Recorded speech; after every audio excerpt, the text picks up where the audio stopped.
রাসূল সাল্লাল্লাহু আলাইহি সাল্লাম বললেন, গলায় তাবিজ ঝোলানো শিরক। মান তাআল্লাকা তামিমা ফাকাদ আশরাকা। কেউ যদি তাবিজ ঝোলায় তাহলে ও শিরক করলো। রাসূল সাল্লাল্লাহু আলাইহি সাল্লাম বলেন, মান আতারাফান ফাসালাহু ফাসাদাকা বিমা কালা লাম তুকবাল লাহু সালাতুন 40 লাইলা।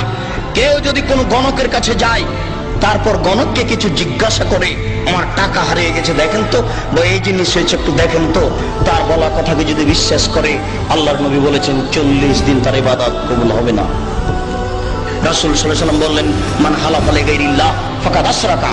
কেউ যদি আল্লাহ ব্যতীত অন্যের নামে কসম খায় তাহলে শিরক করলো। কেউ যদি আল্লাহ ব্যতীত অন্যের নামে কসম খায় তাহলে শিরক করলো। কেউ যদি দুই চোখের কসম খায় তাহলেও সে মুশরিক। কেউ যদি মায়ের কসম খায় তাহলেও সে মুশরিক।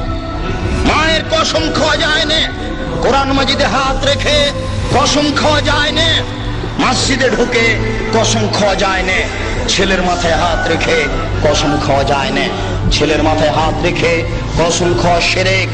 এইভাবে হাত চালিয়ে ভাগ্য পরীক্ষা করা শিরক। টিয়া পাখির মাধ্যমে ভাগ্য পরীক্ষা করা শিরক। হাতের দাগ দেখে ভাগ্যের কথা বলা শিরক।